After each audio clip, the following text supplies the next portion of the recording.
महाकाल की लीला, भोलेनाथ का वरदान, चमत्कारिक शिवलिंग। उत्तराखंड की सुरम्य पहाड़ियों के बीच बसा था एक छोटा सा गांव शिवपुर।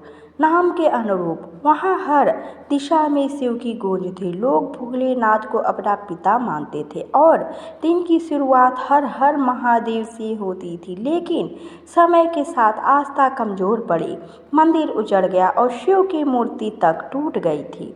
लोगों ने मान लिया था कि अब शिव यहाँ नहीं है, लेकिन शिव कभी छोड़ते नहीं, विशेषकर उन्हें जो टूटे हुए दिल से पुकारते हैं। गांव में सुख शांति पहले कभी लहरों की तरह बहा करती थी, लेकिन पिछले 5 वर्षों से लगातार सूखा पड़ा। न खेतों में अन्न उगता, न तालाब में जल रहता। गांव की जमीन फटती और किसान रोते।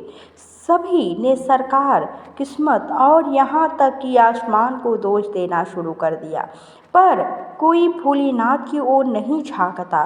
बस एक बुजुर्ग थी, गौरा दादी, जो कहती, शिव यहाँ हैं, बस हम उन्हें भूल गए हैं और उन्होंने हमें, लेकिन अगर एक बार पुकारो तो आ जाएंगे। लोग हंसते, मजाक उड़ाते और दादी को पुरानी किताब कहकर छोड़ देते। एक रात गौरा दादी को सपना आया। स्वप्न में एक भव्य ज्योतिर्मय शिवलिंग एक उजड़ी पहाड़ी पर स्थित था। वहां से तेज रोशनी निकलती जो सीधे आकाश को चीरती। स्वप्न में एक आवाज गूंजी, गौरा, मेरा शिवपुर मुझसे दूर हो गया है। जो आस्था छूटी है वही मुझे लाने का रास्ता है। शिव फिर आएंगे, बस किसी को चलना होगा उस पहाड़ी की ओर। सुबह उठते ही गौरा दादी कांपती सांसों से पंचायत पहुंची और कहा, शिव ने पुकारा है, मंदिर की ओर चलो। वही पुराना टीला, वहाँ शिव छिपे हैं। पर गांव ने फिर मजाक उड़ाया।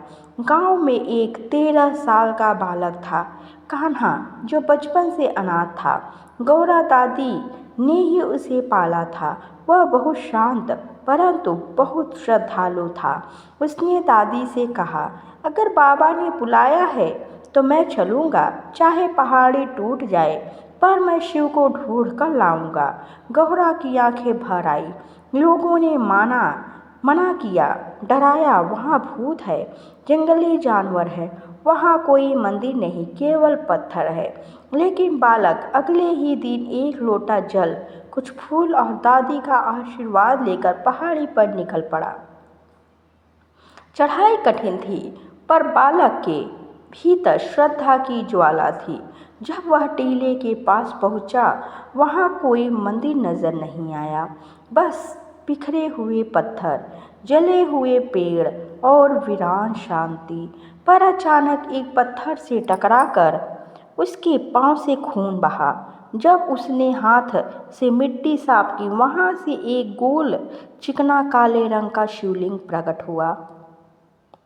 जैसे ही उसने जल चढ़ाया, चारों ओर तेज रोशनी फैल गई, हवा तेज चलने लगी और बालक को एक गूंज सुनाई दी, हर हर महादेव। वह कांप उठा, जैसे साक्षात भोलेनाथ प्रकट हो गए हों। उसकी आंखों से आंसू बहने लगे। उसने वहीं बैठकर ओम नमः शिवाय का जप शुरू कर दिया। उसी समय गांव में अचानक वर्षा शुरू हो गई। खेतों में सूखी मिट्टी में हरियाली फूटने लगी। जो तालाब वर्षों से सूखा था वह भर गया। गांव के लोग चकित रह गए। ये कैसे हुआ? आकाश कैसे बरस पड़ा? क्या दादी सच कहती थी?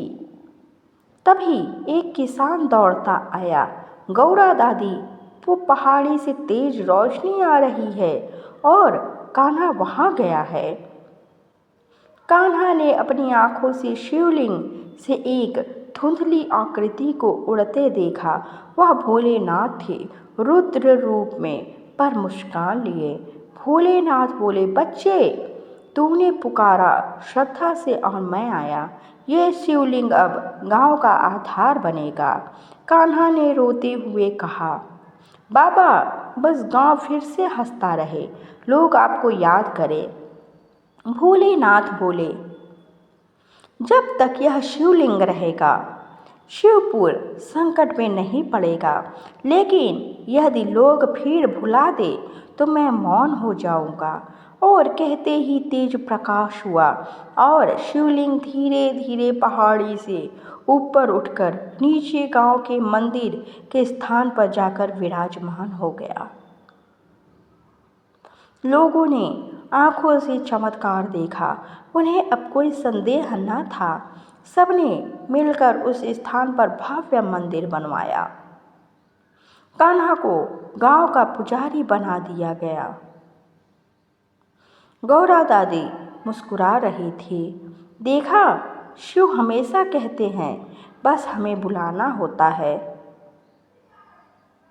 आज भी उस शिवलिंग से एक धीमी ज्योति निकलती है और हर सोमवार वहाँ हजारों लोग दर्शन करने आते हैं।